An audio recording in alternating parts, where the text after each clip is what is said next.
All right, well, it's good to have all of you here today, and we're going to be talking about going global in the classroom with technology that we already have. And I know with some of the tools that we've got, like a lot of times we use our phones, and we use something like a FaceTime to do one of those video calls, or a Skype or something like that. And so often we think about using those in our own personal lives, but they have such big potential in the classroom and in education. And there are really lots of great opportunities for us to get our kids connected to people in other countries, connected to people in industries that they may want to go work in. And sometimes all it takes is just a simple email. And so I want to show you some examples of some neat things that are going on in education related to some of these video calls and other things. So ways that we can get our kids outside of the four walls of our classroom. And so that's one of the big things, is that right now we've got the potential to connect to practically anybody in the world that has an internet connection through tools like this. And this was one of my favorite examples of that. So I've been a high school Spanish teacher for more than a decade.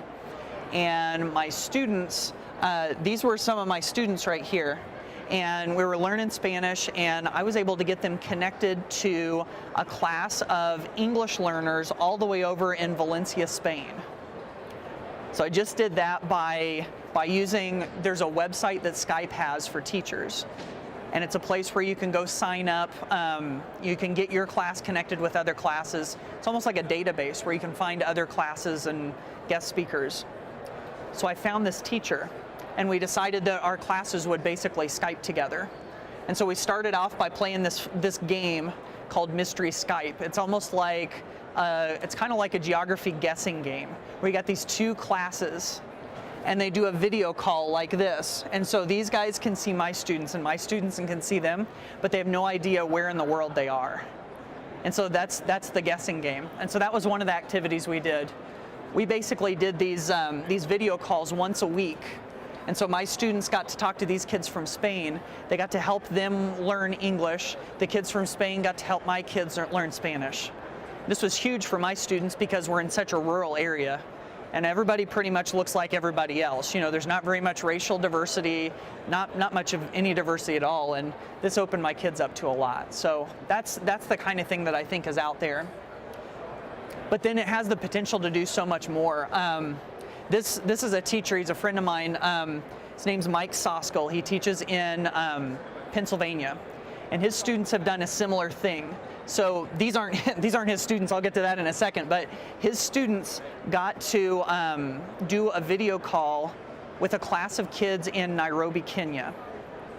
And he basically set it up because his students wanted to practice their choir presentation.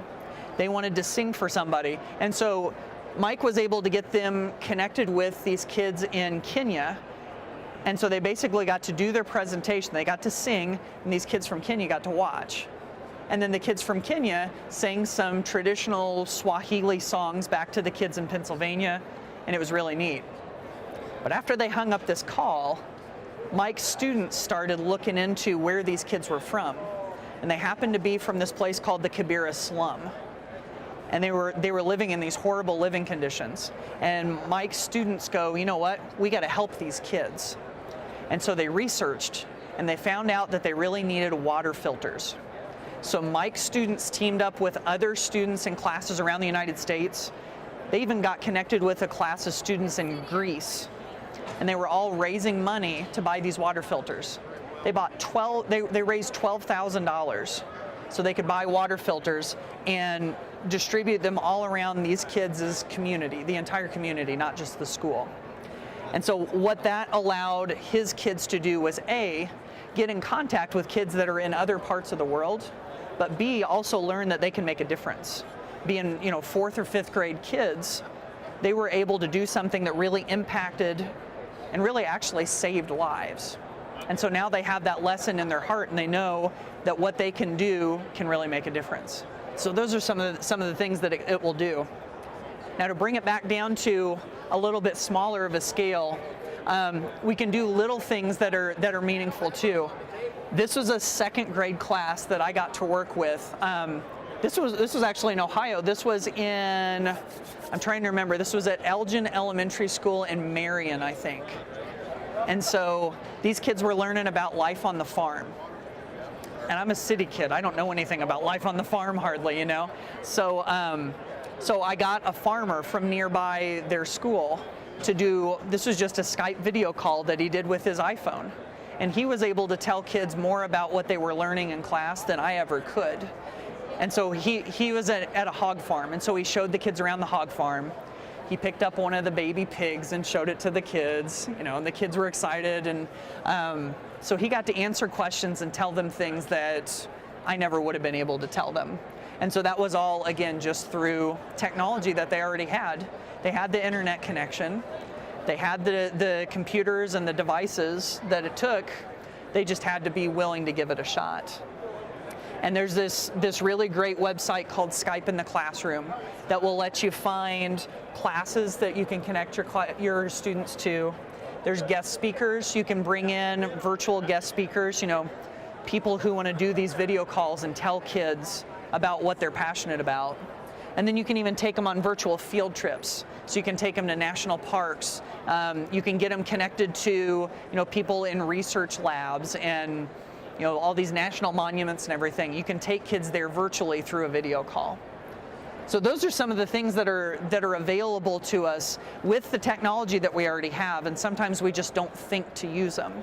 Because so often we'll think, oh, I'll FaceTime my relatives in another country, or I'll do a Skype call to my kids whenever I'm out on the road, but we don't think about using them in the classroom. And so this is one big thing that I think we can do in education that doesn't cost us any extra because we've already got what we need. So anyway, that's a page on my website that has some more resources about that. So that pretty much covers it. Does anybody have any questions about anything in particular? Okay. If you hung out for the presentation, then feel free to grab a copy of my book. Yes? What's the same to Google Drive? Oh, this right here. Oh, and I'm actually, yeah, I'm glad that you brought that up. This is the device, or this is the, you know, the screen that I get to present on, and it's got this feature that's part of it. It's a 70-inch, you know, touchscreen device, and basically what you can do is you can bring up this little button panel. You can use it to do a variety of things, including like, you know, writing on your screen in different colors. And then the neat thing is with the Save to Google Drive, you hit this button right here, and anything that I've drawn on the screen, it's going to save a picture of that screen and it will upload it instantly to your Google Drive.